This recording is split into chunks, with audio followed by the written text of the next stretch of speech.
Hey, good afternoon, everybody. It is June 25th, 2026. We're going to read from Deuteronomy chapter 30. Then we're going to read from Psalm 119. We're going to go from verse 73 to 96 today. Okay, so what's going on in Deuteronomy 30? Well, we just had this long discourse on what will happen if, or I guess we should say when, Israel turns from God.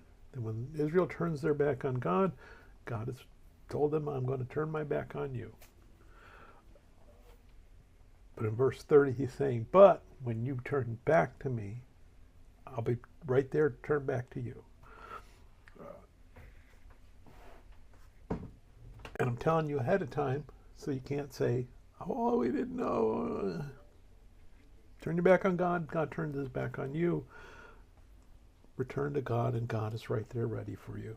And that's the message that we responded to as Christians. All right, so let's go ahead and we're going to read Deuteronomy chapter 30. Now it shall come to pass when all these things come upon you, the blessing and the curse which I have set before you, and you call them to mind among all the nations where the Lord your God drives you, and you return to the Lord your God and obey his voice according to all that I command you today, you and your children with all your heart, with all your soul, that the Lord your God will bring you back from captivity and have compassion on you, and gather you again from all the nations where the Lord your God has scattered you.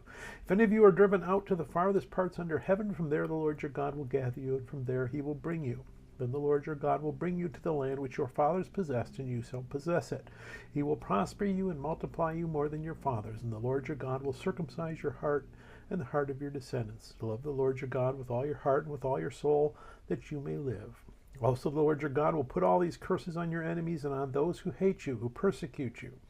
And you will again obey the voice of the Lord and do all his commandments which I command you today. The Lord your God will make you abound in all the work of your hand, in the fruit of your body, in the increase of your livestock, and in the produce of your land for good.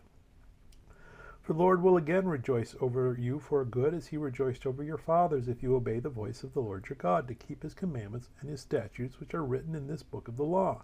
And if you turn to the Lord your God with all your heart and with all your soul. For this commandment which I command you today is not too mysterious for you, nor is it far off. It is not in heaven, that you should say, who will ascend into heaven for us and bring it to us, that we may hear it and do it? Nor is it beyond the sea, that you should say, who will go over the sea for us and bring it to us, that we may hear it and do it? But the word is very near you, in your mouth and in your heart, that you may do it, and in your hand. See, I have set before you today life and good, death and evil, and that I command you today to love the Lord your God, to walk in his ways and to keep his commandments, his statutes, and his judgments, that you may live and multiply. And the Lord your God will bless you in the land which you go to possess. But if your heart turns away, so that you do not hear, and are drawn away, and worship other gods and serve them, I announce to you today that you shall surely perish. You shall not prolong your days in the land which you cross over the Jordan to go in and possess. I call heaven and earth as witnesses today against you, that I have set before you life and death, blessing and cursing. Therefore choose life, that both you and your descendants may live, that you may love the Lord your God, that you may obey his voice, and that you may cling to him.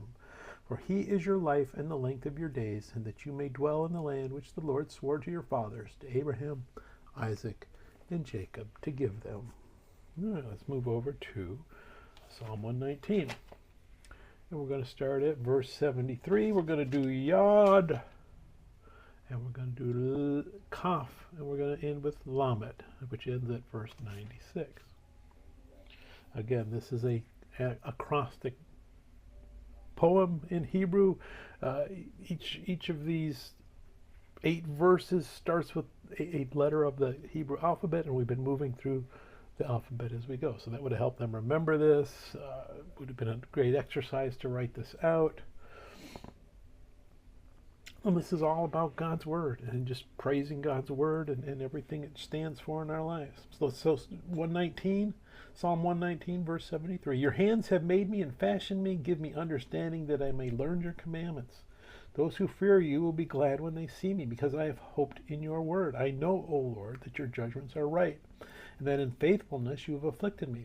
Let, I pray, your merciful kindness be for my comfort, according to your word to your servant.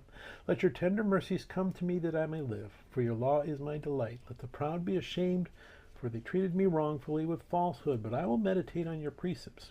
Let those who fear you turn to me, those who know your testimonies. Let my heart be blameless regarding your statutes, that I may not be ashamed. My soul faints for your salvation, but I hope in your word. My eyes fail from searching your word, saying, when will you comfort me? For I have become like a wineskin in smoke, yet I do not forget your statutes. How many are the days of your servant? When will you execute judgment on those who persecute me? The proud have dug pits for me, which is not according to your law. All your commandments are faithful. They persecute me wrongfully. Help me. They almost made an end of me on earth, but I did not forsake your precepts. Revive me according to your loving kindness, so that I may keep the testimony of your mouth. Forever, O Lord, your word is settled in heaven. Your faithfulness endures to all generations. You establish the earth, and it abides. They continue this day according to your ordinances, for all are your servants. Unless your law had been my delight, I would then have perished in my affliction. I will never forget your precepts, for by them you have given me life. I am yours. Save me, for I have sought your precepts. The wicked wait for me to destroy me, but I will consider your testimonies. I have seen the consummation of all perfection, but your commandment is exceedingly broad. May God bless the reading of his word, and may God bless you. Bye.